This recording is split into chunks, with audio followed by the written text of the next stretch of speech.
শ্রেষ্ঠ মাস, শ্রেষ্ঠ দিন, শ্রেষ্ঠ রাসূল, শ্রেষ্ঠ আনন্দের দিন দান করেছেন। আলহামদুলিল্লাহ। সকল শ্রেষ্ঠত্ব দান করার পরেও সকল শ্রেষ্ঠের সর্বশ্রেষ্ঠ গুণে গুণান্বিত ছিলেন মুহাম্মদ রাসূলুল্লাহ সাল্লাল্লাহু আলাইহি ওয়াসাল্লাম, যার উম্মত হবার তৌফিক দান করেছেন। আলহামদুলিল্লাহ। মুহাম্মদ রাসূলুল্লাহ সাল্লাল্লাহু আলাইহি ওয়াসাল্লামের উম্মতের বিশেষ নিয়ামত, বিশেষ দিন, আল্লাহ তাআলার পক্ষ থেকে ঈদ হাদিয়া, আল্লাহ তাআলার পক্ষ থেকে আনন্দের দিন, তার নাম হচ্ছে ঈদুল ফিতর, অর্থাৎ ঈদের দিন।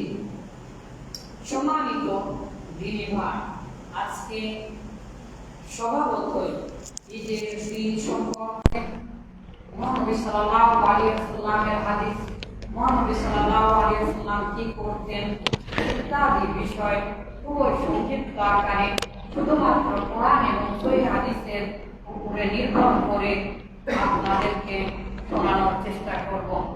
শেষে 2-3টি কথা আমাদের প্রয়োজনীয় কথা ইনশাআল্লাহ বলব।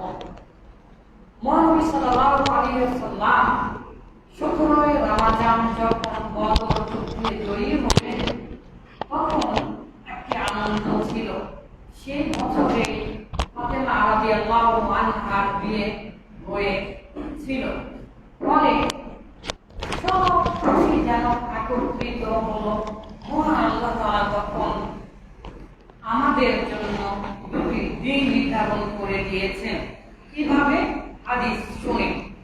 আনাস রাদিয়াল্লাহু আনহু قال আনাস রাদিয়াল্লাহু তাআলা আনহু হতে বর্ণিত, তিনি বলছেন, কদিমান নবী সাল্লাল্লাহু আলাইহি ওয়াসাল্লাম মদিনাতে, মদিনায় যখন নবী সাল্লাল্লাহু আলাইহি ওয়াসাল্লাম আসলেন, তখন ওয়ালাহুম ইয়াওমান ইয়ালাবুনা, মদিনাবাসীরা দুদিন খেলাধুলা করত, নববর্ষ পালন করত। হাদিসের ব্যাখ্যায় এসেছে তারা যে কোনো ধরনের আনন্দ ফুর্তি করত।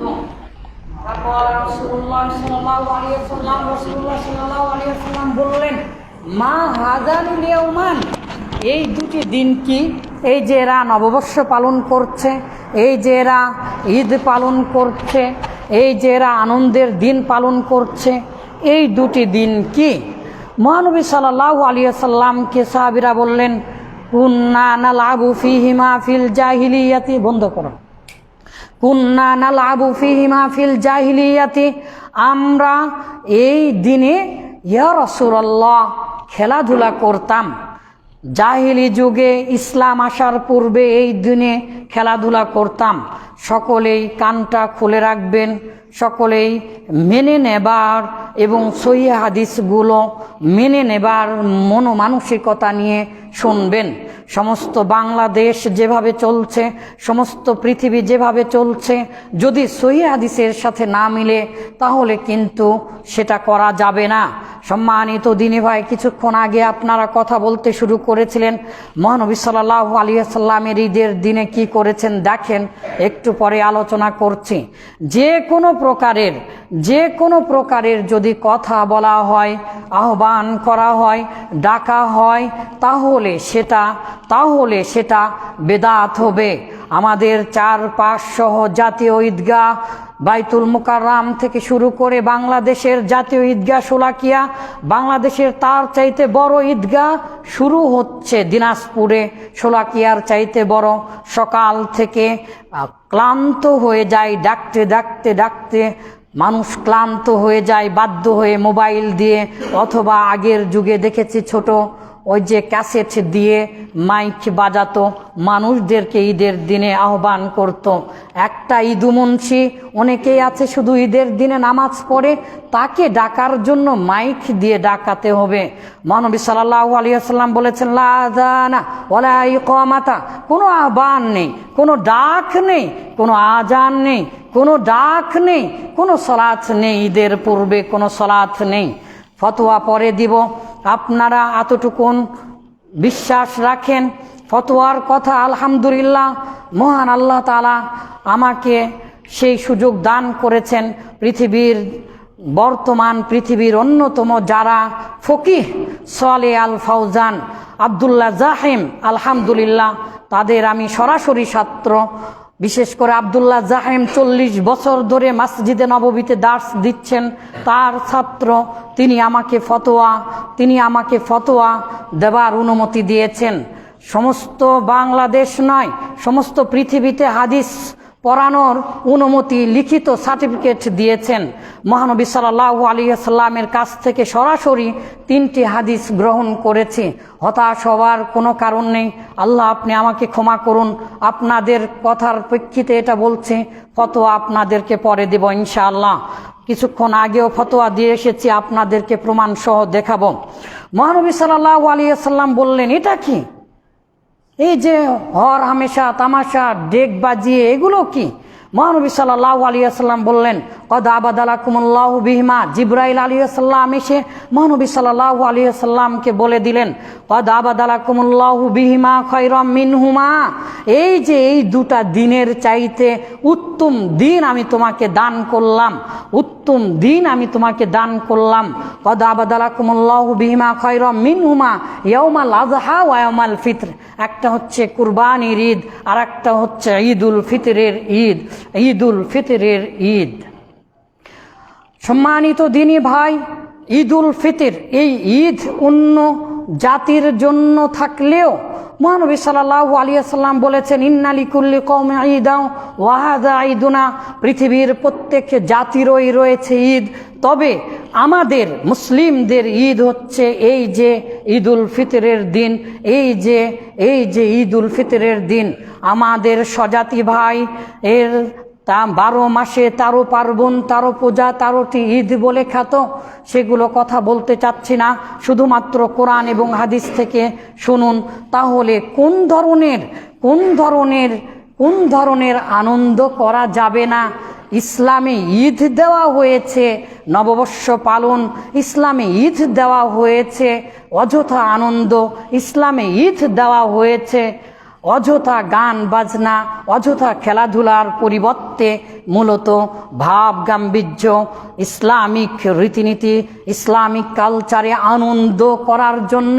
কিন্তু রমজানের ওই রোজার শেষে কাজী নজরুল ইসলাম তিনি যদি বেঁচে থাকতেন মনে হয় হার্ট অ্যাটাক করে মারা যেতেন। কারণ এই গানটাও যে ডিজে গানে রূপান্তরিত হবে এটা কাজী নজরুল ইসলাম জীবনেও কল্পনা করেনি। আনন্দের নামে চাঁদ ওঠার শুরু হওয়ার সাথে সাথে রমজানের ওই রোজার শেষে এলো খুশির ঈদ। চলবে না। মহানবী সাল্লাল্লাহু আলাইহি সাল্লাম এবং সাহাবীরা অভিবাদন জানাতেন, তাকাব্বালাল্লাহু মিন্না ওয়া মিনকুম, তাকাব্বালাল্লাহু মিন্না ওয়া মিনকুম। চাঁদ ওঠার সাথে সাথে আল্লাহু আকবার, আল্লাহু আকবার, আল্লাহু আকবার, আল্লাহু আকবার, লা ইলাহা ইল্লাল্লাহু, আল্লাহু আকবার, আল্লাহু আকবার, ওয়ালিল্লাহিল হামদ বলতে হবে। এই হাদিসগুলো, এই কথাগুলো কম বেশি করে মোট 5টি রিওয়ায়েত এসেছে এবং সহিহ। এই তাকবীরগুলো দিতে হবে, কিন্তু তাকবীর দেওয়ার পরিবর্তে আমরা রমজানের ওই রোজার শেষে এলো খুশির ঈদ বলি। যাই হোক, বলি জায়েজ না জায়েজের কথা বলছি না, অযথা আনন্দ করা যাবে না। মুহাম্মাদুর রাসূলুল্লাহ সাল্লাল্লাহু আলাইহি সাল্লাম ঈদের দিনে কি করতেন? ক্বালা রাসূলুল্লাহ সাল্লাল্লাহু আলাইহি সাল্লাম, এই হাদিসটি জয়ীফ, অনেকেই বলেছেন এই হাদিসের অর্থটা সঠিক আছে। অবাদ্দালতু সাইয়্যাতিকুম হাসানাত ইরজিউ কদ গফারতু লাকুম। মহানবী সাল্লাল্লাহু আলাইহি সাল্লাম বলেছেন, এই রকম ঈদের দিনে যখন মাঠের সালাত হয়ে যায়, যখন ঈদের সালাত শেষ হয়ে যায়, খুতবা শেষ হয়ে যায়, তখন ফেরেশতারা আল্লাহ তাআলা ফেরেশতাদেরকে নিয়ে গর্ববোধ করে বলেন যে দেখো তারা কি করেছে, তারা 1 মাস সিয়াম সাধনা করেছে, এদেরকে আমি ক্ষমা করে দিলাম, এদেরকে আমি ক্ষমা করে দিলাম, এদের গুনাহগুলোকে আমি নেকিতে পরিপূর্ণ করে দিলাম। সম্মানিত দিনী ভাই, হাদিসটি জয়ীফ, সকল ঈদগার মাঠে সাধারণত আলিম ওলামারা বলে থাকেন, কিন্তু এটা সত্য। মহানবী সাল্লাল্লাহু আলাইহি ওয়াসাল্লাম বলেছেন, যে ব্যক্তি সিয়াম সাধনা করলো, যে ব্যক্তি কিয়াম করলো, যে ব্যক্তি লাইলাতুল কদর পেল, আল্লাহ তাআলা তার জীবনের সমস্ত গুনাহ মাফ করে দিবেন। কেউ যদি নিষ্পাপ হয়ে যায়, কারো যদি গুনাহ না থাকে, তার চাইতে বড় আনন্দ আর কি হতে পারে। এই জন্য মূলত ঈদের প্রকৃত আনন্দর স্বরূপ হচ্ছে আপনি যে নিষ্পাপ হয়ে গিয়েছেন, এই কথা মনে ধারণ করে আনন্দ করা, আল্লাহ তাআলার শুকরিয়া আদায় করা। সম্মানিত দিনী ভাই, মহানবী সাল্লাল্লাহু আলাইহি ওয়াসাল্লাম এই দিনে কি করেছেন আমরা একটি হাদিস শুনি, তারপরে কিছু হাদিসের পরে আমাদের আনুষঙ্গিক কথাগুলো বলবো। আন আবি সাঈদিল খুদরি রাদিয়াল্লাহু আনহু قال, আবু সাঈদ খুদরি রাদিয়াল্লাহু তাআলা আনহু হতে বর্ণিত, তিনি বলেছেন, ফাআওয়ালু, মহানবী সাল্লাল্লাহু আলাইহি ওয়াসাল্লাম, কানান নাবিয়্যু ইয়াখরুজু ইয়াউমাল ফিতরি, এই যে ঈদুল ফিতরের দিনে মহানবী সাল্লাল্লাহু আলাইহি ওয়াসাল্লাম সকাল সকাল বাইর হতেন। মহানবী সাল্লাল্লাহু আলাইহি ওয়াসাল্লাম সকাল সকাল বাইর হতেন ঈদগাহে আসার পূর্বে।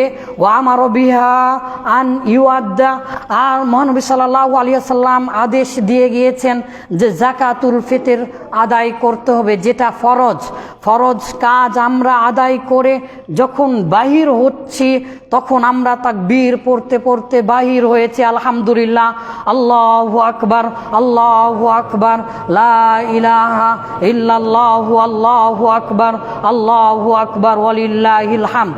যখন খুতবা চলবে তখন তাকবীর না দেওয়াই ভালো। মহানবী সাল্লাল্লাহু আলাইহি ওয়াসাল্লাম বাহির হতেন ঈদুল ফিতরের দিনে। অন্যান্য হাদিসে বাহির হবার আগে খেজুর খাবার কথা এসেছে। লাচ্চা, সেমাই যাই খান না কেন, খেজুর খেয়ে আসার নাম হচ্ছে সুন্নাত। কয়টি খেজুর খাবে সেটাও মহানবী সাল্লাল্লাহু আলাইহি ওয়াসাল্লাম বলেছেন। ইয়াকুলুহুন্না বিতরান, বেজুর সংখ্যক খেজুর খেতেন মহানবী সাল্লাল্লাহু আলাইহি ওয়াসাল্লাম। একটি খেজুর, 2টি নয়, 3টি খেজুর, 4টি নয়, 5টি খেজুর, 6টি নয়, 7টি খেজুর, 8টি নয়, 9টি খেজুর। সামান্য খেজুর খাবার গণনাতেও এই ঈদের দিনের সকালে কত সচেতন ছিলেন মহানবী সাল্লাল্লাহু আলাইহি ওয়াসাল্লাম। খেজুর খাবার সময়ও তিনি আল্লাহর একত্বতা ঘোষণা করে তিনি বেজুর সংখ্যক খাবার খেতে পছন্দ করতেন, বেজুর সংখ্যক খেজুর খেয়েছেন। সম্মানিত দিনী ভাই, যেখানে সকালবেলা বাহির হবার আগেই মহানবী সাল্লাল্লাহু আলাইহি ওয়াসাল্লাম এত চিন্তা করে আল্লাহ বেজুর, আল্লাহ এক, এই জন্য বেজুর সংখ্যক খেজুর খেয়েছেন।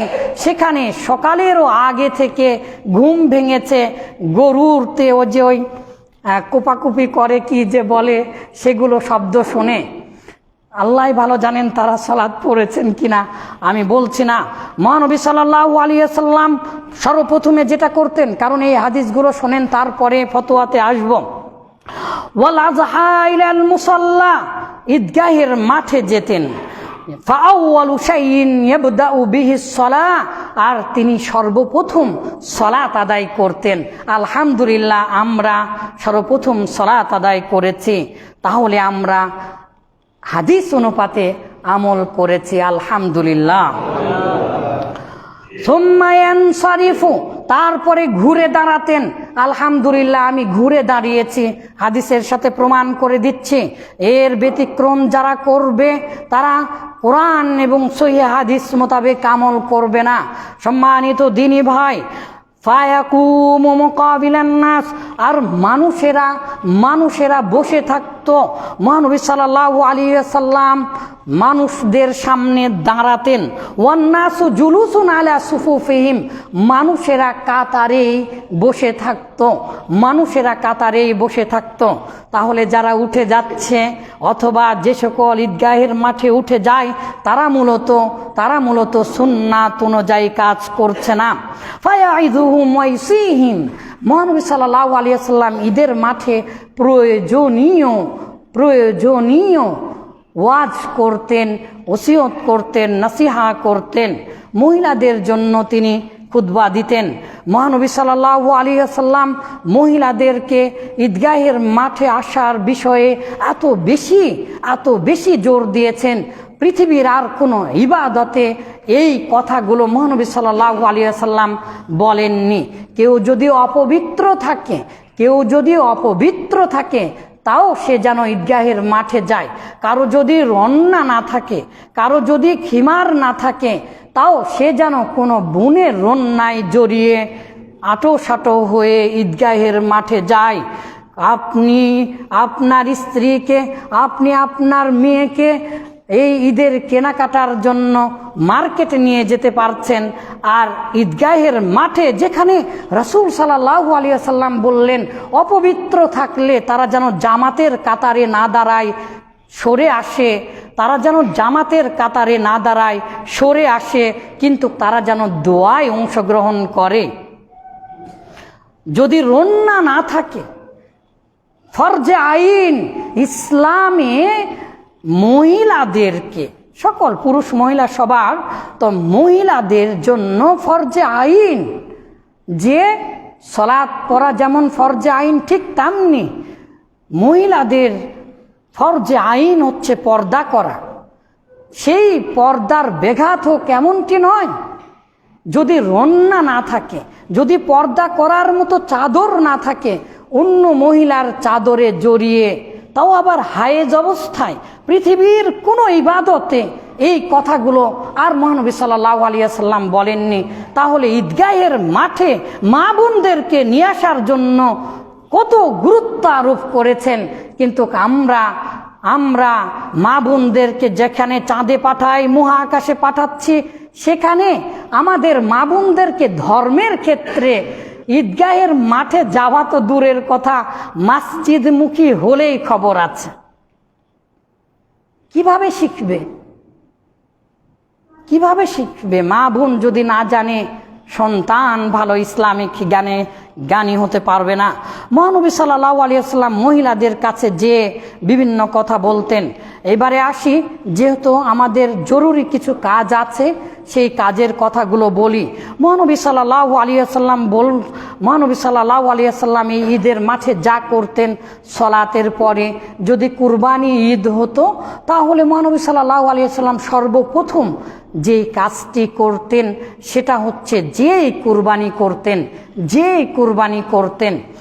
আর মহানবী সাল্লাল্লাহু আলাইহি ওয়াসাল্লাম যাবার সময় একটা সুন্নাত, আসার সময় একভাবে এসেছেন, যাবার সময় আর একভাবে গিয়েছেন। আন আলী রাদিয়াল্লাহু আনহু কল, আলী রাদিয়াল্লাহু তাআলা আনহু হতে বর্ণিত, তিনি বলছেন, মিনাস সুন্নাতি, শুনে রাখো ওহে মুসলিম জাতি, সুন্নাত হচ্ছে আন তাখরুজা ইলাল ঈদি মাশিয়া, পায়ে হেঁটে যাওয়া। মহানবী সাল্লাল্লাহু আলাইহি ওয়াসাল্লাম পায়ে হেঁটে ঈদগাহের মাঠে যেতেন। পায়ে হেঁটে যাওয়া, দূর দূরান্ত থেকে যারা এসেছেন আপনারা ভয় পাবেন না, আপনাদেরটাও জায়েজ আছে, কিন্তু প্রতি কদমে ইনশাআল্লাহ নেকি হবে। শুধু ভুরকা ভাত খেতে গেলেই হাজার নেকি হবে কদমে, বিষয়টি এরকম নয়। প্রতি 5 ওয়াক্ত সলাতে আসার জন্য প্রতি কদমে ধাপে আল্লাহ তাআলা সওয়াব লিখতে থাকেন, আপনারাও পাবেন ইনশাআল্লাহ। যাবার সময়, আসার সময় আত্মীয় স্বজন, এগানা বেগানা, পাড়া প্রতিবেশী, যার সাথে দেখা হবে, যখন তখন যার সাথে দেখা হবে, তার জন্য এই দোয়া করা, তাকাব্বালাল্লাহু মিন্না ওয়া মিনকুম। সাহাবীরা একে অপরে এই দোয়া করতেন। সহি সূত্রে এসেছে। ঈদুকুম মুবারক বা আরও অন্যান্য গ্রেটিং যেগুলো আমরা বলি না বলাই ভালো, তবে সুন্নাতি দোয়া হচ্ছে, আর দোয়া হচ্ছে এটা তাকাব্বালাল্লাহু মিন্না ওয়া মিনকুম, তাকাব্বালাল্লাহু মিন্নি ওয়া মিনকা, তাকাব্বালাল্লাহু মিন্না ওয়া মিনকুম। এই দোয়াটা আমরা ইনশাআল্লাহ একে অপরে, এটা হচ্ছে তাহনিয়াতুম বিল ঈদ বা তাহনিয়াতুম বিল ঈদ, ঈদের অভিনন্দন, ঈদের গ্রেটিং, এটা পড়ে ঈদ মুবারক বলার চাইতে বলার আগে এটা বলবেন ইনশাআল্লাহ। সম্মানিত দিনী ভাই, মহানবী সাল্লাল্লাহু আলাইহি ওয়াসাল্লাম শুধু হেঁটেই যেতেন না, যাবার সময় যে রাস্তা দিয়ে আসতেন সেই রাস্তা দিয়ে আর যেতেন না। কি কত বড় সমাজ সচেতন, কত বড় জ্ঞানী, কত বড় কত বড় কত বড় কত বড় চিন্তাশীল হলে এমন চিন্তা করে যে আজকে একটা বিশেষ দিন, আমি যে রাস্তা দিয়ে যাচ্ছি সেই রাস্তা দিয়ে আর যাব না, অন্য রাস্তা দিয়ে যাব, যেন আমার পরিধিটা বাড়ে, যেন আমার পরিধিটা বাড়ে, যেন আমার পরিধিটা বাড়ে, আমি যেন আনন্দ আরও বেশি করতে পারি। আপনি যে রাস্তা দিয়ে এসেছেন সেই রাস্তা দিয়ে যাবেন না, একটু হলেও ঘুরে অন্য রাস্তা দিয়ে যাবেন, দেখবেন আপনার কাছে একটা ঈদ আনন্দ ভাব আসবে। নতুন পোশাক পরেছেন, নহে ঈদ নহে খুশি তার তরে ভাই, যে শুধু পরে নতুন জামা ভয় ভীতি নাই, যে শুধু পরে নতুন জামা ভয় ভীতি নেই। সম্মানিত দিনী ভাই, এই আনন্দের ভাগাভাগি করার জন্য আমরা ঘুরতে বেড়াবো, আমরা একে অপরের খোঁজ করব, কিন্তু বড়ই পরিতাপের বিষয়, এই ঈদের দিনের সালাত শেষ করেই দোকানে দোকানে যেন বাসর ঘর সেজেছে, দোকানে দোকানে যেন বাসর ঘর সেজেছে, দোকানে দোকানে যেন বাসর ঘর সেজেছে। বড় বড় ডেক নাকি যেন বলে দোকানের সামনে দুমদুম করে বাজতে শুরু করে, যুবক কুর্তি বয়সের ছেলে মেয়েরা নতুন জামা পরিয়ে শোডাউন অথবা যে ফ্যাশন শো না কি বলে সেগুলো করতে বাহির হয়, যেগুলো মোটেও ঠিক নয়। সম্মানিত সুধী, মহানবী সাল্লাল্লাহু আলাইহি ওয়াসাল্লাম যে কাজগুলো করতেন, আন জাবির রাদিয়াল্লাহু আনহু কল, জাবির রাদিয়াল্লাহু তাআলা আনহু হতে বর্ণিত, তিনি বলেছেন, কানান নবী সাল্লাল্লাহু আলাইহি ওয়াসাল্লাম ইযা কানা ইয়ামুল ঈদ, যখন ঈদের দিন হতো মহানবী সাল্লাল্লাহু আলাইহি ওয়াসাল্লাম খোলাফাত তরিক, রাস্তা বদল করতেন। সম্মানিত দিনী ভাই, অসংখ্য হাদিস আছে, এতগুলো বলার মতো সময় নেই। আমাদের প্রয়োজনীয় কথাগুলো অলরেডি আলহামদুলিল্লাহ শেষ করে ফেলেছি। যেহেতু খুতবার একটি বিশেষ অংশ হচ্ছে দোয়া করা, দাওয়াতুল মুসলিমিন, মুসলিমদের জন্য দোয়া করা, আমভাবে দোয়া করা, তাই আমরা ইনশাল্লাহ এবারে দোয়ার দিকে আসি। ইদা সালতা ফাসালিল্লাহ ওয়া ইদা ইসতানতা ফাস্তাইন বিল্লাহ। শুনে রাখো ওই মুসলিম জাতি, আজ তোমাকে ঈদের দিনে মারছে। শুনে রাখো ওই মুসলিম জাতি, আজ তোমাকে ঈদের দিনে মারছে, রমজানের শুরুতে মারছে, ঈদের দিনে তোমাকে ফাঁসির কাস্টে ঝুলায় বুশের মতো মানুষ, যে 5,500 শুধু শিশু ছোট বাচ্চাকে বোমা মেরিয়ে একেবারে উধাও করে দিয়েছে, বায়োগ্যাসে পরিণত করে দিয়েছে। 5,500 শিশু বাচ্চাকে যে হত্যা করেছে, ওই বুশ ঈদের দিনে দিয়েছিল একেবারে ফাঁসি। মুসলিম, তোমার হুঁশ কোথায় গেল? কিভাবে হুঁশ আসবে? সামান্য ছোট্ট গরিব একটি বাংলাদেশ, আমাদের এই দেশে 3 দিন ঈদ হতে পারে? সামান্য ছোট্ট একটি বাংলাদেশে 3 দিন ঈদ হচ্ছে, কি অবাক কাণ্ড! যত কাল্লা হিন্দুরা নাকি বলে তত আল্লাহ, ভগবান যত। আজ আমরা যেন দিনে দিনে এতটাই বিভক্ত হয়ে পড়ছি, ঈদের দিনটাকে আমরা 3 দিন করছি। আর বললে পরে ভুলবেইনি, ভুলছে। 11:30টার দিকেও তো আমরা ঈদের সময় পাই। এমন একটা ভয়ে ছিলাম কালকের আগের দিন যে কি ব্যাপার, কখন ঈদ হয়, কখন ঈদ হয়। বারবার খবর শুনছিলাম, বারবার মানুষদেরকে জিজ্ঞাসা করছিলাম, কারণ এরই আগে ঈদের দিনের ঘোষণা এসেছিল সম্ভবত মদিনাতে থাকতে, যে ওই 11টার সময় ঈদের দিনের ঘোষণা এসেছিল। সম্মানিত দিনী ভাই, এক এক দিনে এক একজনে ঈদ করছে। ঈদের দিনেও যদি ঐক্য না থাকে, ঈদের দিনেও যদি ঐক্য না থাকে, তাহলে আমরা মার খাবো নাতে কে খাবে? একজন